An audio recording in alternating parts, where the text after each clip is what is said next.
E aí pessoal, tudo bem? Estamos aqui para fazer o nosso segundo vídeo, né, sobre Jung e as obras completas dele. Eu vou começar pelo segundo capítulo, mas dessa vez eu acho que a gente vai ter que recortar esse capítulo porque ele é muito comprido. Então assim, a gente vai começar pela primeira narração ali que ele faz da relação dele com a prima, que é o que ele vai tocar nesse início de capítulo. E no próximo vídeo a gente vai falar das sessões, de como eram, da narrativa dele, do que ele observou das sessões espíritas da prima dele, né? Para começar, eu acho que tem um ponto que eu não toquei no vídeo anterior e eu acho que é bem importante trazer aqui para vocês, que é me apresentar, né? Eu acho que esse é um ponto relevante e que é necessário.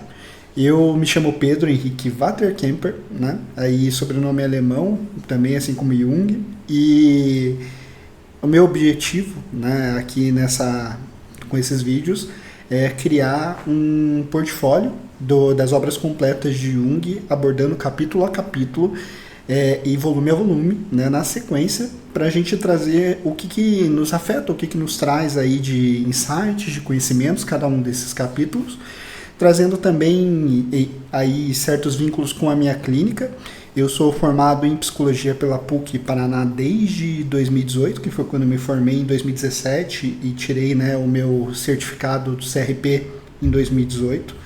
Depois disso, eu fiz pós-graduação na mesma universidade em psicologia analítica. Então, eu sou especialista em psicologia analítica, que é a psicologia que o Jung criou, então por isso que a gente está trabalhando a obra dele, né? E é isso. Então, assim, daqui pra frente a gente vai continuar aí fazendo esses vídeos. E, como eu disse, eu sou psicólogo clínico, eu tenho 10 anos de experiência na área. E também trabalho aí como dando supervisão e trabalhando grupos de estudo também. É uma das possibilidades. Caso vocês tenham interesse, é só entrar em contato aí pela DM comigo ou pelo meu Instagram ou TikTok, tá bom? Vamos começar então pelo começo. Esse capítulo 2...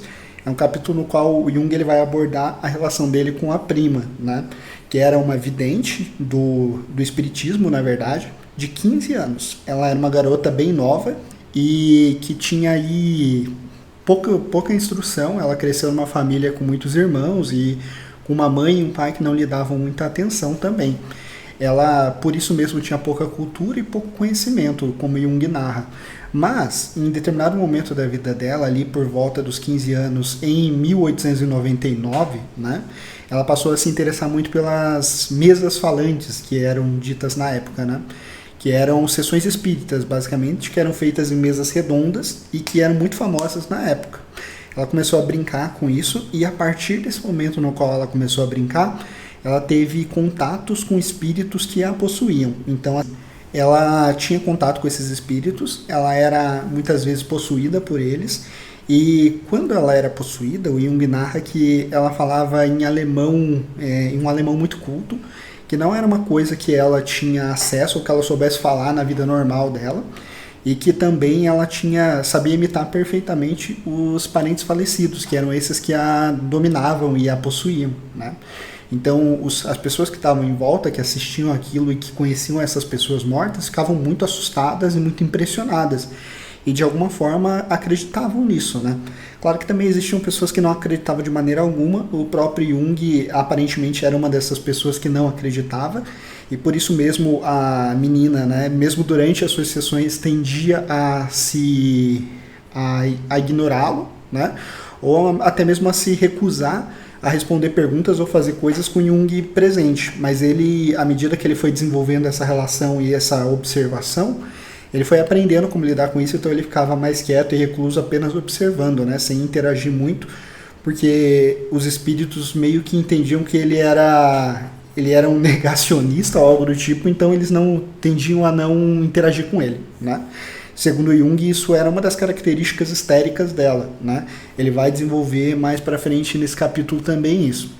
Mas assim, ele começa a trazer um pouco desse histórico da família, de que ela tinha muitas pessoas na família que tinham tendências histéricas, ou a sonambulismo, ou ataques, né, psicóticos e coisas do tipo. Então, assim, ela tinha pessoas na família que viam espíritos, ela tinha pessoas na família que tinham crise de sonambulismo, ela tinha várias questões hereditárias aí que ele usa para dar como referência, como se fosse por isso que ela passou a desenvolver essas crises histéricas, que é como ele denomina aí as possessões por espíritos dela, né? Ele passa a desenvolver e falar um pouco como eram essas possessões dela, e diz que muitas vezes, além dessas outras questões, né, que ele traz, ela tinha premonições, ela tinha sensações, ela também muitas vezes, mesmo quando não estava nessas sessões espíritas, ela estava conversando com alguém e do nada ela meio que tinha uma ausência, ela saía do corpo dela. Ela depois narrava que isso era porque os espíritos tinham chegado novamente sem a permissão dela. E muitas vezes esses espíritos a levavam para outros lugares, levavam ela para longe. Então, viagens astrais, que são maneiras como se o nosso espírito saísse do nosso corpo e fosse viajar, tivesse livre por aí viajando, vendo coisas, isso no momento real. E ela narrava isso, que ela tinha um pouco disso. Em outras situações também, ela passou a ter visões de espíritos de luz, brancos, e também de espíritos demoníacos, mas esses eram menores, então ela tinha mais essas visões positivas de espíritos de luz e etc, e muito menos essas demoníacas que tendiam a acontecer ali mais no decorrer da madrugada e etc. Tendo também, a gente poderia colocar aí alguma ligação com terrores noturnos ou coisa do tipo, né? O Jung, ele diz que aqui, durante esses períodos, né, em que ela tinha todas essas questões, ela foi desenvolvendo aí pode-se dizer, quase como uma seita, né? Ela tinha seguidores, as pessoas passaram a desenvolver aí essa recorrência de visitá-la, de procurar respostas para os seus dilemas e seus problemas através dessa menina. E é interessante de ver que a própria família dela acreditava muito nesse poder dela, tanto que as irmãs, né, de alguma forma talvez até sugestionadas, passaram a ter os mesmos comportamentos que ela e passaram a ter visões também. Uma das irmãs se via durante a noite sendo atacada por espíritos malignos e etc. Então dá para ver que tinha uma questão de sugestibilidade, que talvez também possa ter de alguma forma aí relação com essa questão hereditária da qual o Jung narra, né? E assim, ela é, querendo ou não, uma menina muito nova, muito sugestionável e com a imaginação muito fértil, né? É claro que a gente tem o dilema de pensar aí na questão da própria religião, porque tem essa base religiosa envolvida nessa história, né? Mas ao mesmo tempo é uma questão aí de um quadro histérico um pouco óbvio, né? De possessão e etc. E de que isso nunca tinha acontecido antes dela começar a lidar com essas questões de mesa redonda, né? Então, assim, a questão da mesa redonda, obviamente, é um gatilho para ela desenvolver isso.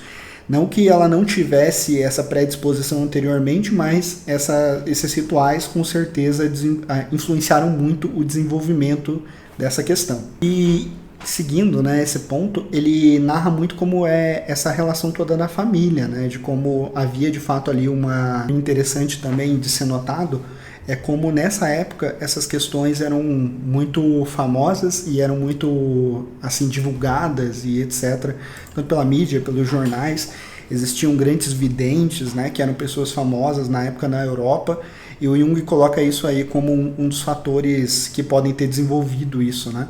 É interessante de ver como o Jung, sendo uma pessoa muito cética, o que é até interessante porque a gente vai ver ao longo da obra dele que ele trata muito de religião comparada, simbolismos, mesmo de questões de tribos antigas, de como eles viam a espiritualidade, etc. Ele vai tratar muito desses temas, mas sempre por um viés muito técnico e muito cético, né? Porque ele era um cientista de fato e ele se via como tal.